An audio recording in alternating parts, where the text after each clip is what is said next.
look at what we got here. City Boy thinks he's gonna solve a mystery with his fancy computer phone. City Boy!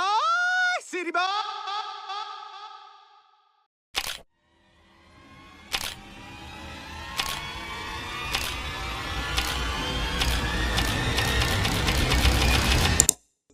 So, you saw that, right? This is what we often call brain rot. You open Instagram or TikTok or whatever you use, and you're immediately bombarded with often the same type of video over and over again. No matter how many times you scroll, you see it everywhere. Memes are something that have been around at least since 1921, where supposedly the first meme ever was created. These funny and sometimes relatable images are now part of the culture of humanity, especially since the last 25 years, when the internet was created. Which takes me back to probably the most important part of the entire video.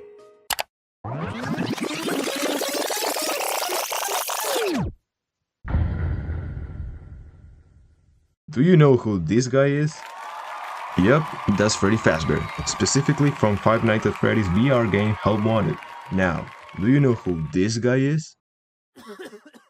Oh, brother, this guy stinks! This dude might be the founding father of brain rot. So, if you don't know who this guy is, I'm gonna do a quick introduction.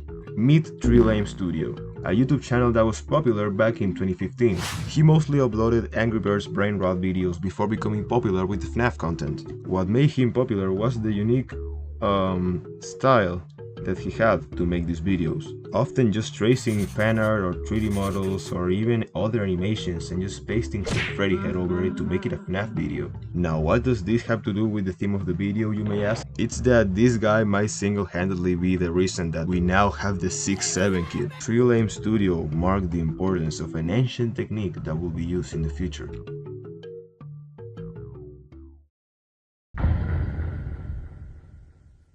Trend hopping in the context of this video is when content creators make videos based on whatever is popular in the moment. For example, Tree Lame Studios' content relied entirely on trend hopping, since he made content based on Five Nights at Freddy's for a very long time, because it was very popular back then. So he made these cheap and brain-rotted videos featuring FNAF characters. Now, when you think of trend hopping, what pops up in your mind?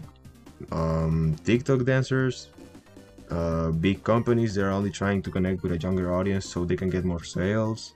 Well, I think of Elsagate. Elsagate might be in the top 10 worst moments in history. I'm not gonna waste time explaining what Elsagate is, because we all know what Elsagate is. What's important about this is that with YouTube Kids and this type of videos came trend hopping. I know that it seems like I'm getting off track talking about Elsagate and Tree Lame Studio, but you gotta trust the process. This is all a big butterfly effect. And now we can finally talk about this little rascal. Tralalero, Tralalerito, los tralaleros dicen que no.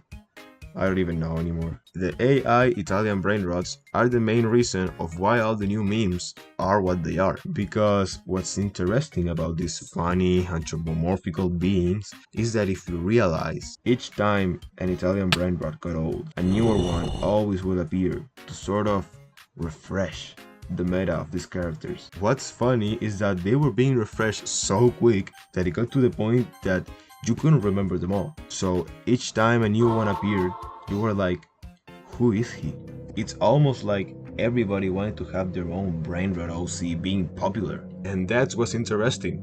Everybody wanted to be popular. Everybody wanted to get views by hopping into the trend. That's why each time you scrolled, you saw a new brain rot. It was someone's lame attempt to get views. And sadly, it worked. I specifically remember that I was scrolling in January 2025 and I came across a strange reel. We all know that reel, right? To me, it wasn't funny. It was just some dude talking about properties in Egypt. Go figure. And then what I suppose is the funny part is this guy flaming the other property dude for talking about properties in Egypt, and then he gets edited to look funny.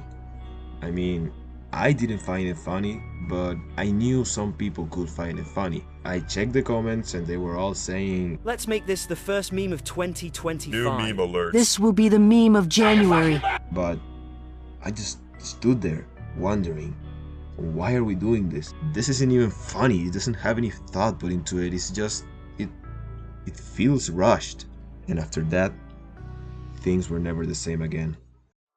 We started seeing people implement their new memes as soon as possible to try and become the most popular meme of the month. It didn't need any thought. You just needed to grab a clip of whatever you like and started repeating it over and over again until people started finding it funny. That's why eventually each time you said mustard, you knew he was coming. Because it was repeated so many times that it felt like you were being taught that saying mustard equals to the hit dead of the universe. And that takes us where we are now. Hey, look like you about to take us to find the Moose Man. Who the hell is the Moose Man? I don't really like where we're heading with this make a meme trend. I mean, come on, what even is this? Globbing?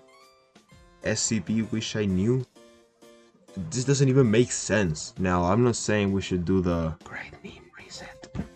Wait, no. I still wanted to talk about... Okay, so why does this have such an ominous name like in some Made in Heaven type shit?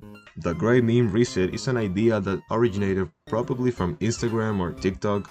There isn't really a good way to know. In which the idea is that all the memes that we have now, we forget about them and go back to the humor that we have in 2016. This is an idea that I absolutely hate. This is made by the Release the Goobers and Silly Cars type of people that are still laughing at dang memes in 2026. I'd rather laugh at whatever the Moose Man is than Nyan Cat. Can we go back to talk about the person, please?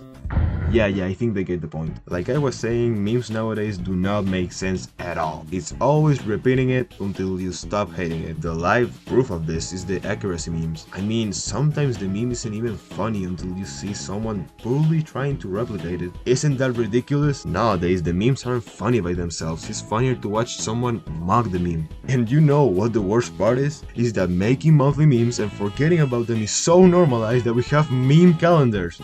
Well, meme calendars are things since 2018, but now they almost feel obligatory. Oh, honey, look. It's 6-7 Thursday.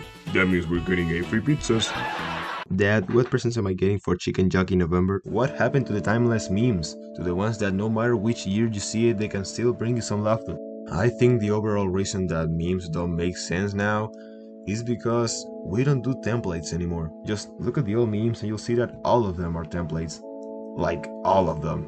Wait, that's it. I figured it out. Memes are supposed to be templates. That's the whole nature of them. That's why they don't make sense anymore. Because they're not templates. I got it. The definition of meme in Google is literally an image that is spread rapidly, often with minor changes. Memes nowadays aren't made to be changed. They're only made to spread rapidly. The love for the game is gone.